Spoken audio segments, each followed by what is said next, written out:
Hi, everyone. Welcome to the MultiDimensional MD. My name is Dr. Arlene Diamco, and I'm an integrative physician, a pediatrician, and cranial osteopath. And my mission is to help bring spirit back to medicine and help to make those intangible aspects of health, the mental, emotional, and spiritual, more tangible and intuitive for you. So if you haven't liked or subscribed already, please do. I would love to know where you're listening from. And today I'm going to continue a conversation about courage. I know Maudie Fowler and I had talked about this before, but there's so many different aspects to talk about it. And today I wanted to talk about the courage to create a solution. And I got this idea because I'm on vacation right now visiting family, finally, after a couple of years not seeing everybody. So we've been up and down the East Coast. And as we were traveling, I started to see that at all these different towns and suburbs and cities, there would be these just suburban like shopping complexes that when I'd go to them, I'd be like, oh my gosh, all my favorite stores are here. And so there would be a certain comfort to it. But as we went through the next town and the next town, and the next city and next suburb, and I started to see, I was like, oh, wow, it's again the same kind of grouping of stores. And although it was very comfortable to me because it was what I knew, and it didn't have to change anything about how I was exploring things. And on the other hand, there was something kind of eerie about it because we have traveled many miles and hundreds of miles and up and down the East Coast, and yet these places are looking somewhat similar. It's not that everything was looking similar, but I was just seeing that these groupings of stores. And so that got me thinking about, well, gosh, what is it about that? And why does it feel kind of eerie?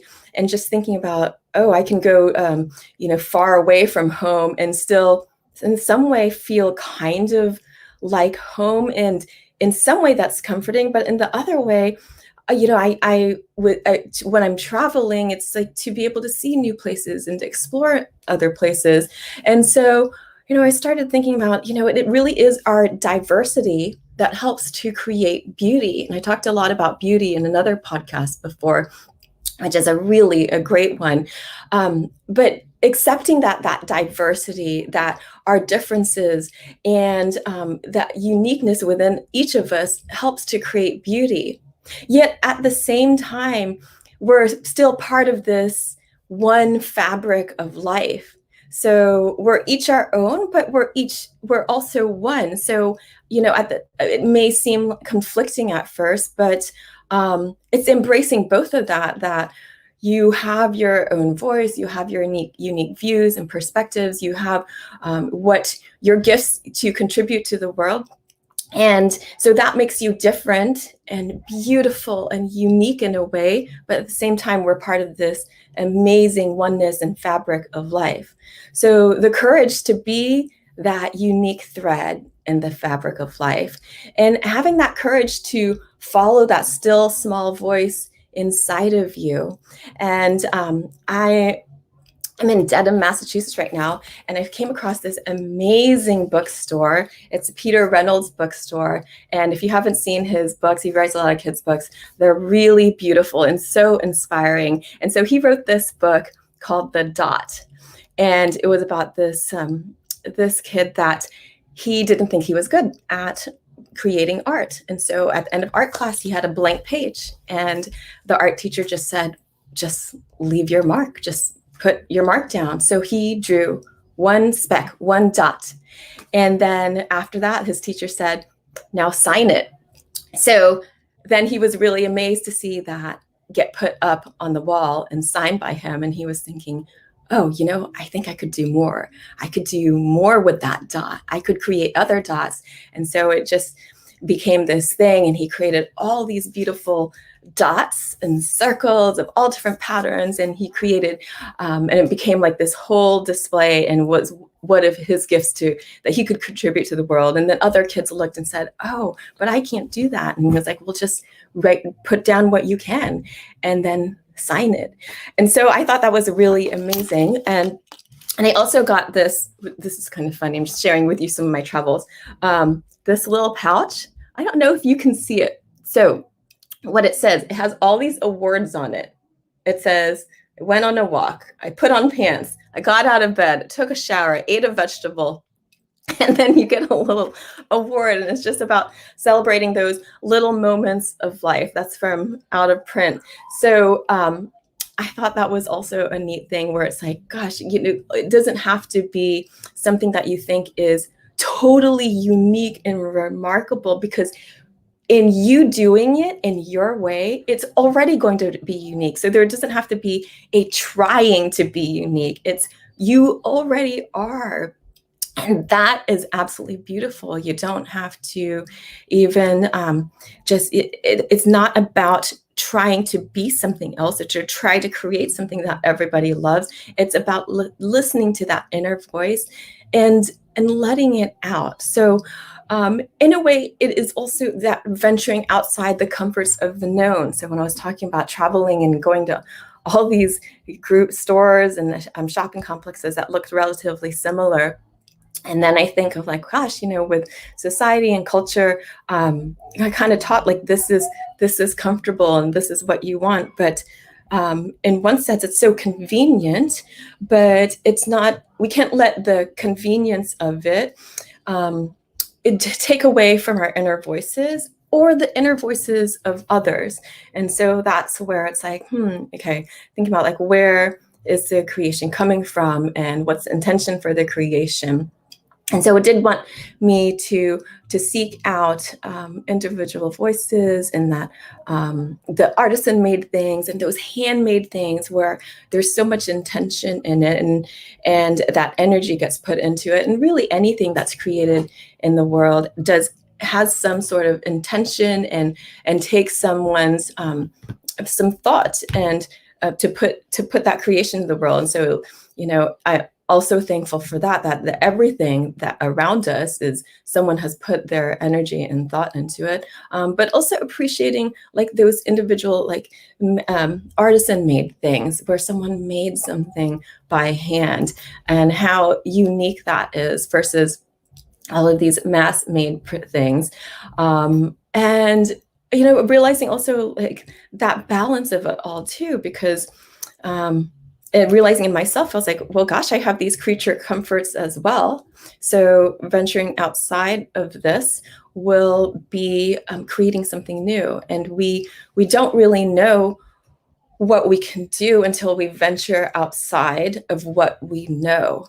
So as Albert Einstein said, we cannot solve our problems with the same thinking we used to create them.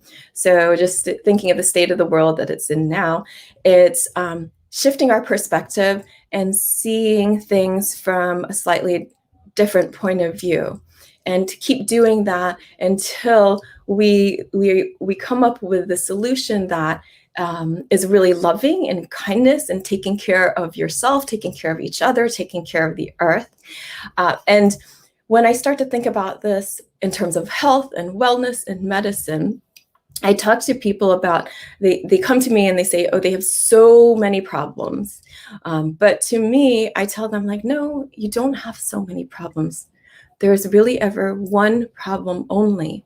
It's if you feel in balance or out of balance. So even though you can have a laundry list of things, of labs that are wrong, of symptoms that are not going well, then you will only ever have one problem.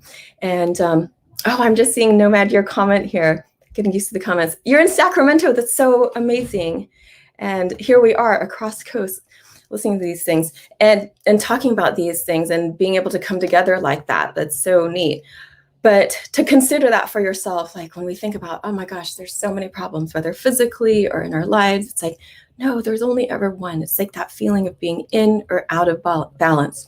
So we can kind of go even deeper and think about this in another way. And this comes from the book, A Course in Miracles, which was a channeled and written book.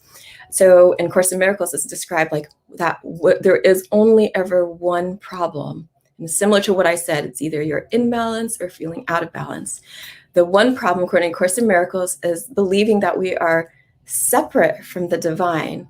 So living that experience and that belief that we are separate from the divine. This is a really simple yet very deep and complex at the same time, because when you know that you're never separate from that universal divine, from God, from the oneness, however you want to call it, then whatever happens to you, whatever you have been through, whatever you have done, then in a sense you're still okay, because you're never separate. You're never unlovable. You are never not good enough. And so in that line of thinking, then there is only ever one solution. And again, we could say this in terms of balance. So like returning to balance, or that one solution is like knowing and experiencing that we are not separate. And if we are all part of the oneness, we are all part of that universal divine, we are also not separate from each other.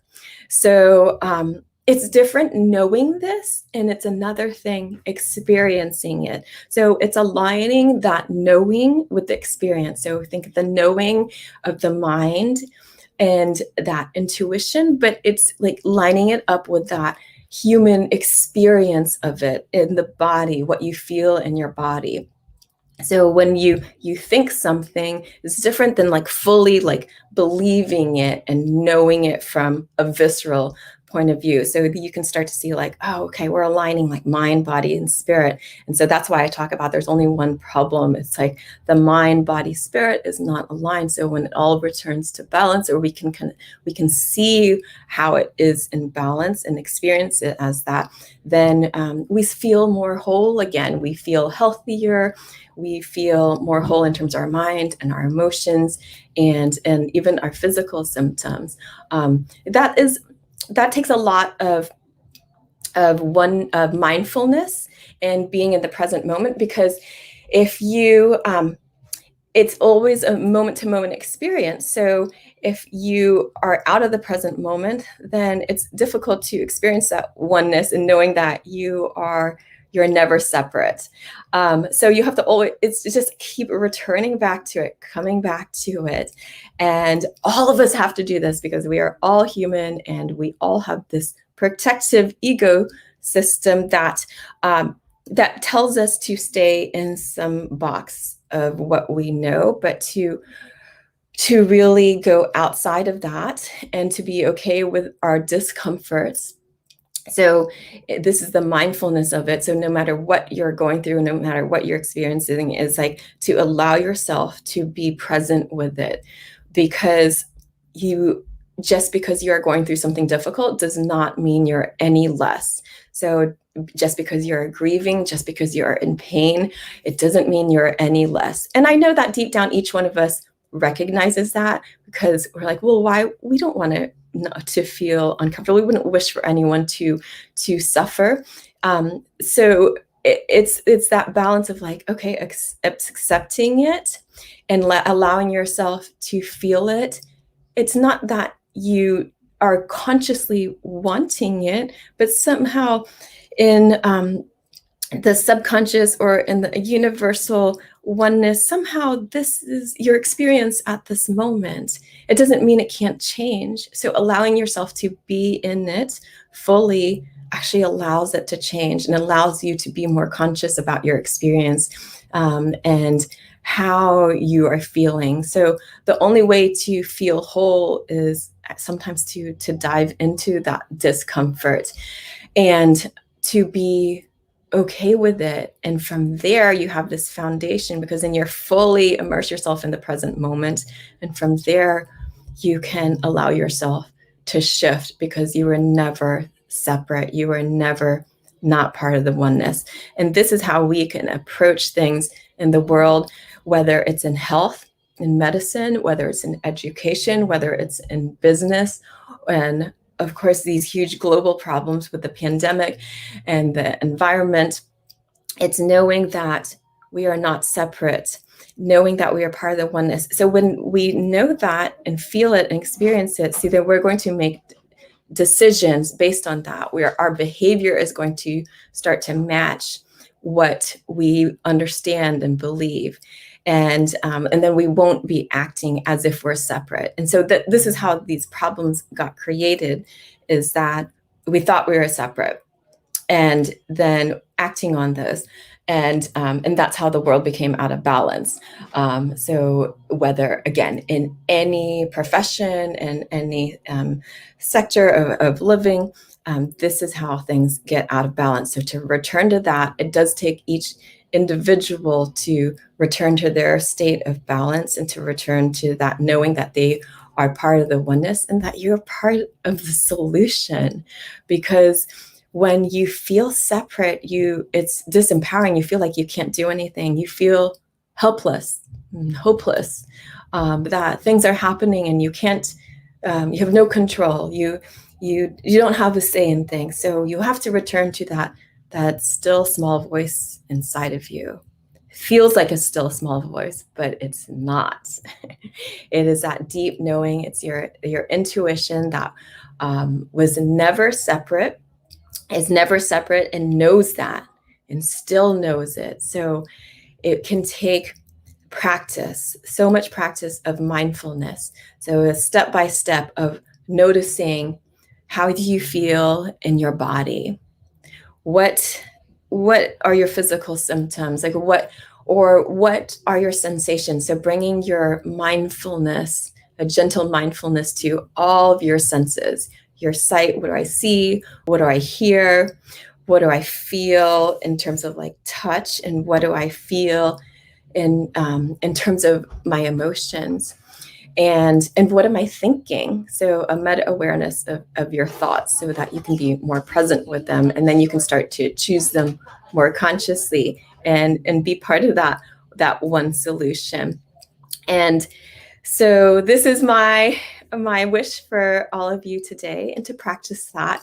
And it takes practice. It's a moment-to-moment thing. So it's not being down about yourself if you aren't there, because it's a moment. It's everything. It's just a moment. And ask for help. Ask for help from the divine, from loved ones that have crossed over, from angels, from God, from your guides, whatever feels good to you. So we're not meant to be doing this alone. And this is why I am coming here also to talk about it, so that you don't feel alone in doing this and being this, and that we can come together somehow and to be able to have that courage to create a solution. It does take courage to come to your present moment. It does take courage to look at your life and see that, gosh, even though with all the difficulties and all the problems I have, it's just one problem. And then to have the courage to see that one solution, that I have it in me to share my gifts with the world, to express myself in the world, that I can make my mark in the world. Can start with just a dot, and that is already enough. So you being you is already enough, and that's the courage that I want you to have. So thank you so much for being here with me today. Again, please like and subscribe. You can also find me on Instagram at All Worlds Health, or on my website, allworldshealth.com. And on Facebook, All Worlds Health and Pediatrics. And thank you so much for being here. And if you have any comments, or thank you, Nomad, for leaving these comments. This is so insightful. Thank you for sharing. Yes, thank you for sharing too here. I really love to see you all here. And it's simple, yet very deep and profound at the same time. So it's not meant to be glossed over. You have to kind of sit with this concept for a while. And it's a practice from moment to moment. And I can feel overwhelmed just like anyone. I can feel like there's a lot to do. Your laundry list is forever, just like anyone. But then it's just coming back to, wait, just say to yourself, like, if there's one solution, is that just knowing that I'm not separate. Well, once I feel that and understand it and feel it in my body, it's already solved. The problems are already solved. So it's bringing that feeling that it has already been solved. The problem is no longer a problem. Once you feel that, then your thoughts will start to be created from that really loving perspective. And then you will start doing things as if you're already okay, which you are. That's the amazing thing. And it's like living like you already have everything that you need and want now, and like feeling that in your body now before it's happened. So feeling it with your thoughts, feeling it in your body, and that's where that magical like manifestation and bring that intention alive into the world is. So so practice it, feel it, that you are already okay. You are already part of the oneness. You're never separate, and we are all part of that beautiful fabric of life. So no matter what you do, then go ahead and do it consciously, because whatever gift that you have to present to the world, when you do it with that knowing I am not separate, is so beautiful and so unique and so needed. So lots of love to you. I'll see you next time. If you have any requests for what you'd like me to talk about, then feel free to leave a comment or message me from any of my sites. So thanks for being here. I'll see you next time.